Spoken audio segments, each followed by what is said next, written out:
The other stat that I think is interesting is 24% of firms say staff turnover is affecting billable hours. Yeah. So that says, when we lose these tenured folks who know what they're doing, and or we don't have enough talent to process the work that we need to get done, at some point it's got to get done, and the lawyer does it themselves.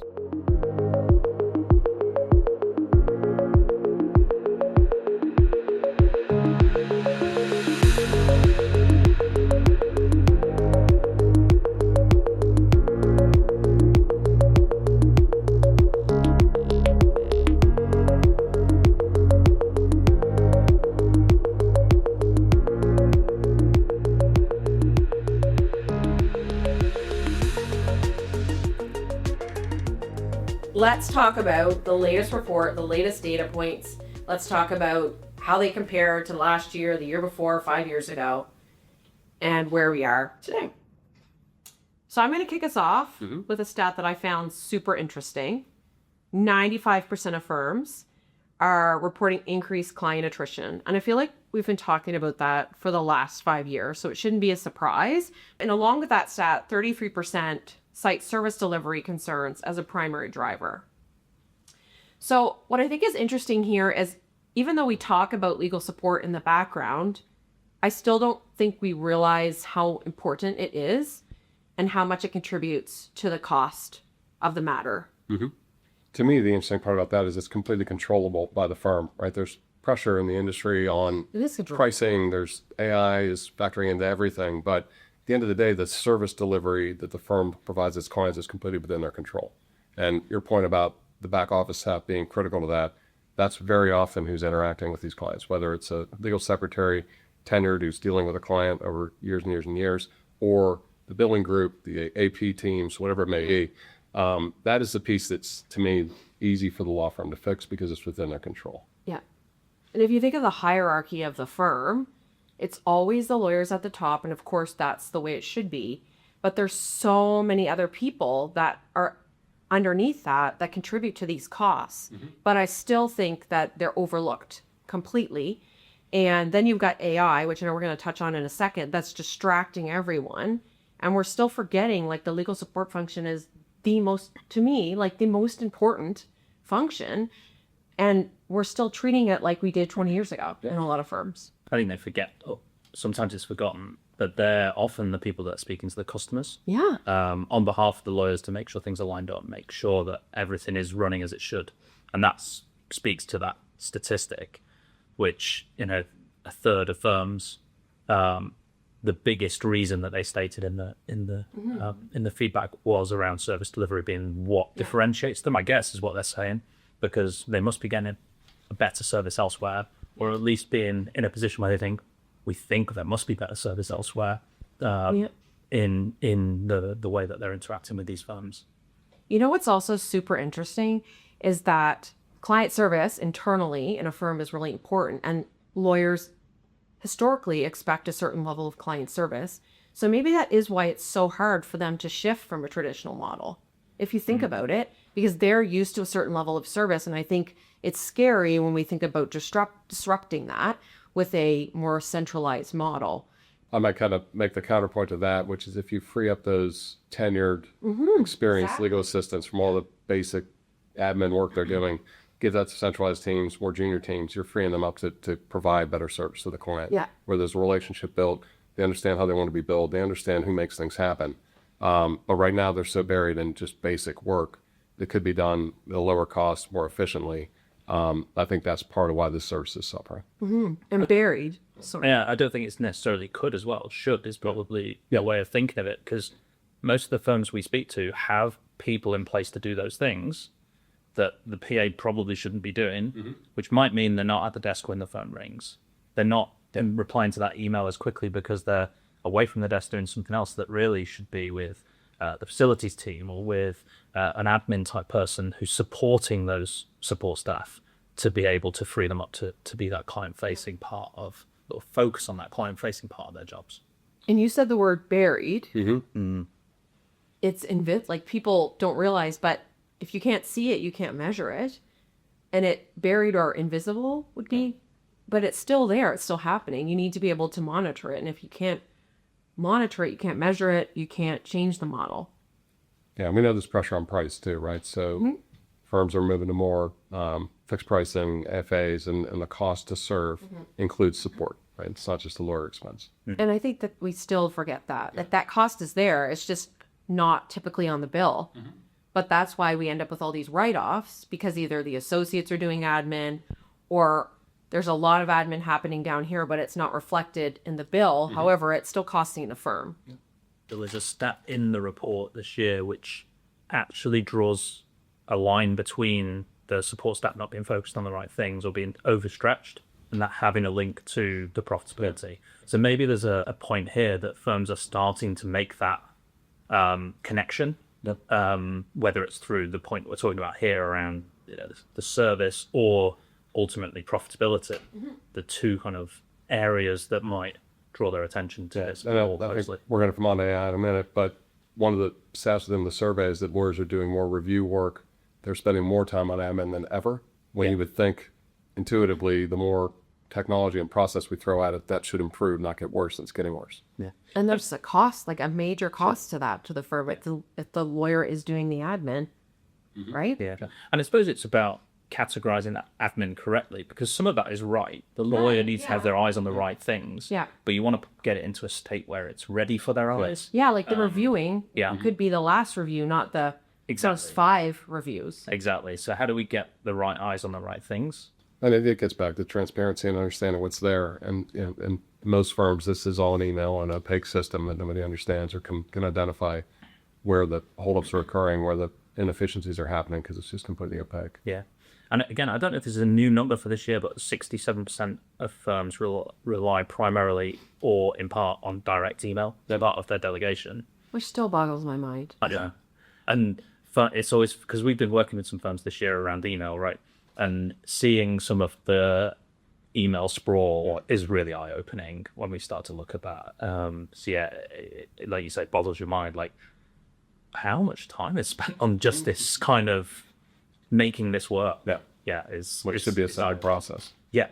So, we touched on it a minute ago, the impact of AI on the back office. I can't believe we got this far without a major dwelling on AI. But the stats in the report, which were interesting, 96% of firms are using AI in some capacity in the back office, but only 27% of firms have reported redesigning their support roles or their operational structures. So to me, it's taking bad process, bad structure, and overlaying technology to improve the output in a bad process. So I think there's a lot of opportunity there. Obviously, a big focus of most firms with AI initially has been the impact on the actual legal work, not so much the back office work, but it's certainly coming there. The report would indicate firms are using AI in the back office. My guess is it's a little less organized, a little less prescriptive, and the legal staff or the support staff are trying to figure out how can I do things better, faster. But the clients that I speak to, nobody's necessarily got a process built around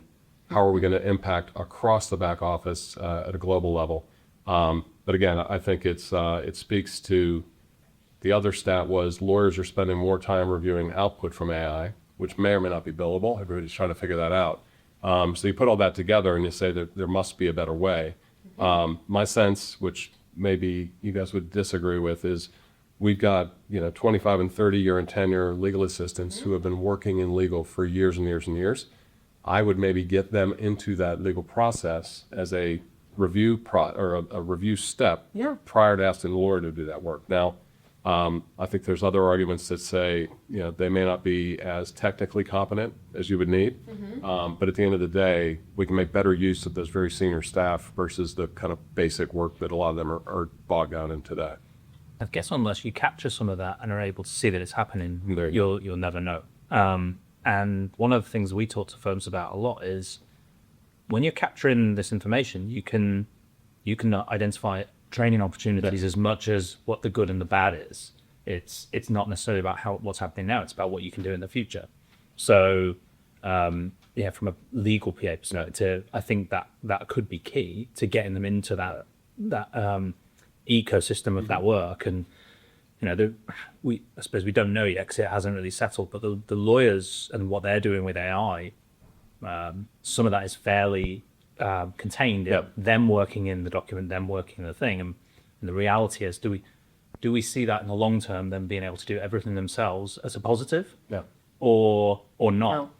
No. Because I think there's a perception that that's the best way to do it. But as you said already, it's surfacing some of these, oh, hey, we're spending actually more time than we might have realized because we have to do this, the checking and the overview and The abundance of content to review is becoming really evident. And I think we're talking about back office services, but there's a dynamic of the associates as well. So how are they going to engage in this process?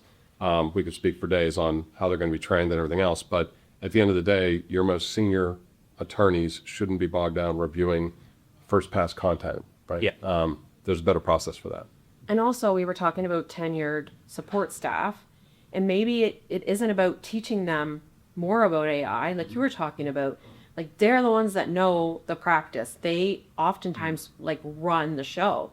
So maybe they don't need to really necessarily know AI that much, because your new staff coming in are going to already know it. Let them do the efficiency piece and get things done faster, so that those with the right skills can then jump in and make sure it's right going out the door before it gets to the lawyer. I like that. Yeah, and I think, again, these senior folks have relationships with the clients, right? So freeing them up to do more of the work that's meaningful to the client relationship. We talked earlier about client attrition being driven by poor service, essentially. So put them front and center on the coalface, interacting with the client, the things that they're good at. Yeah, and exactly. Make sure the client's going to love.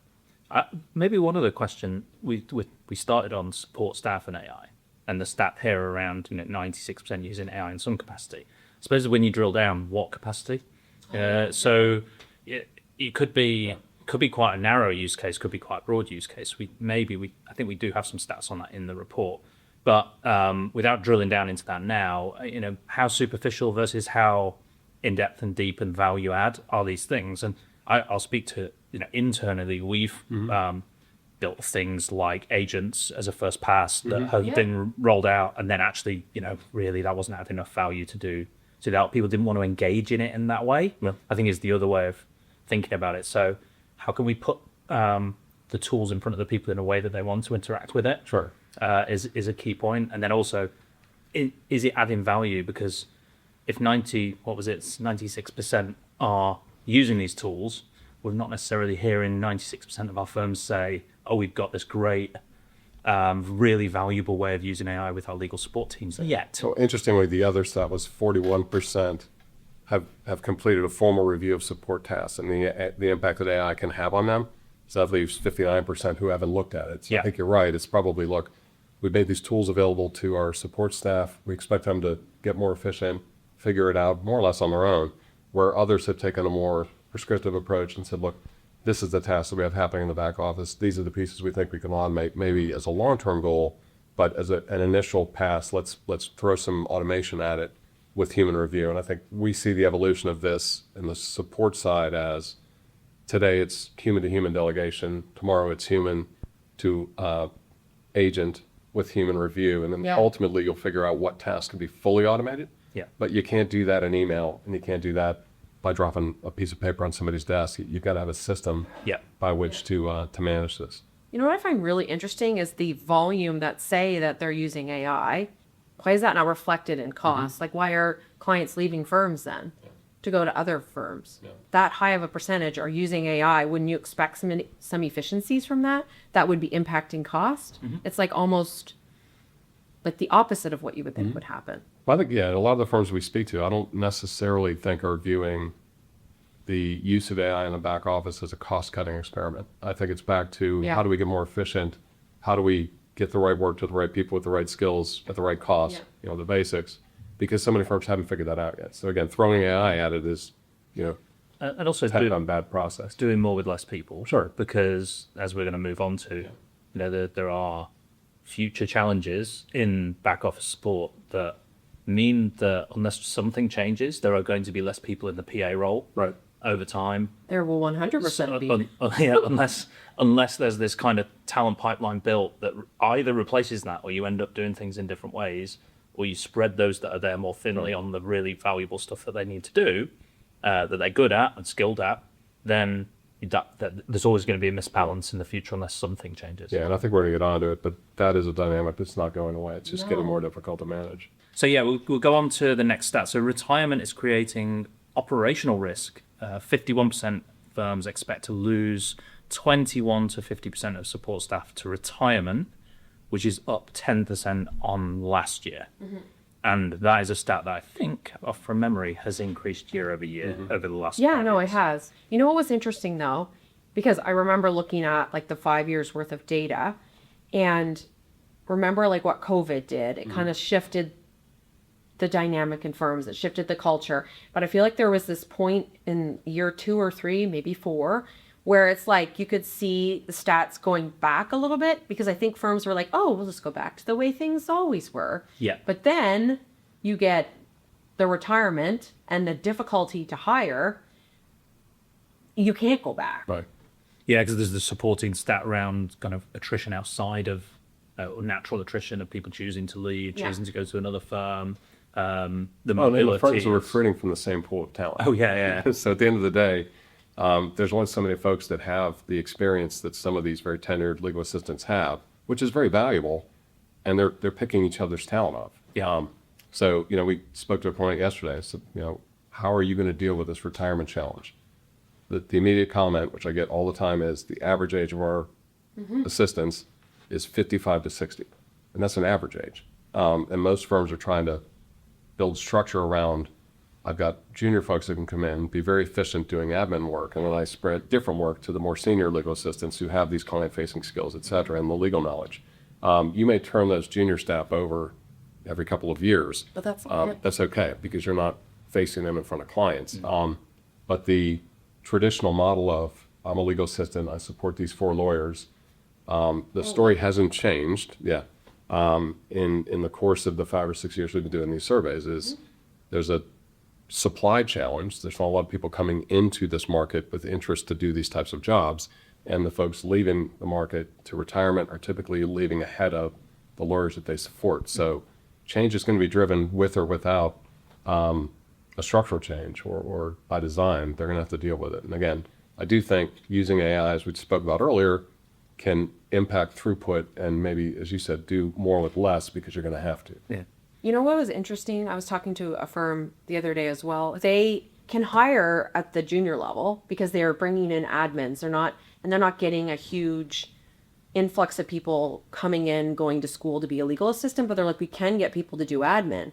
And then we have our experienced assistants, but we struggle with the middle because people coming in don't see a career path and they don't want to be your typical legal secretary PA role. They can't keep people.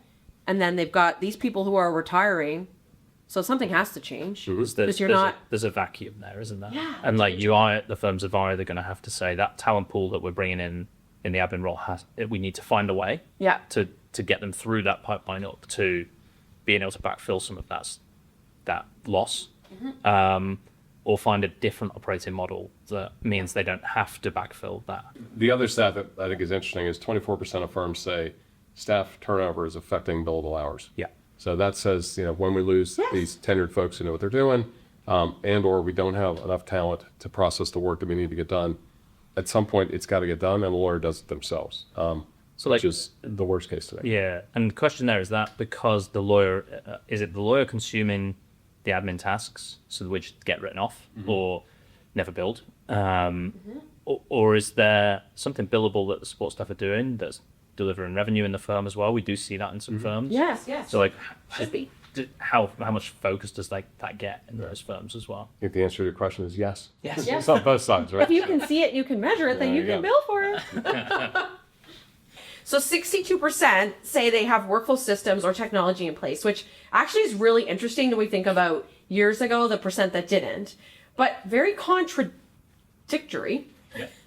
Only 21% use a structured workflow or request system. Like, doesn't that not make sense? Like they're saying they use it, but then they're not. Yeah, I think, by the way, in my notes, I just wrote BS. 62% Free Eric. have workflow systems or technology in place. So they have technology in place. It doesn't mean they're using it in the back office. Yeah, that's It may be that he has that to is differentiate. true. They're saying, It could be a lot of different things, but the firms we talk to, there are a few auctions on the market. We're one of them, of course, but so many are just all this is right through email, right? So from a process perspective, it's not visible at all. You say we're one of them, the best. Well, there you go. I think the difference with us is that we've designed it with the lawyers in mind. If you take something off the shelf and try and build it out yourself, one of the challenges is making it fit for the space that we play, because lawyers have unique requirements and requests and habits, and most firms don't necessarily want to change that because that's disruptive. Yeah. So how can we fit into that world in the best way? I think is really. Well, Duska's point about it being contradictory. The other point is 67% of firms are saying that most of this work travels via direct email, like directly to somebody to do the work. We've come to email. Yeah, and so our view is that's how lawyers are used to working. That's how lawyers want to work. So you got to meet them where they work, right? So we kind of focus on let the lawyers do what's simple and easy, because getting back office support should be simple and easy and fast. Get the work into email. We'll ingest the email. We'll throw an AI engine at it. We'll fill the form. We'll get the right instruction to the back office without the lawyer having to think about it. And then the workflow system will route it to the right team with the right skills at the right cost without a lot of thinking.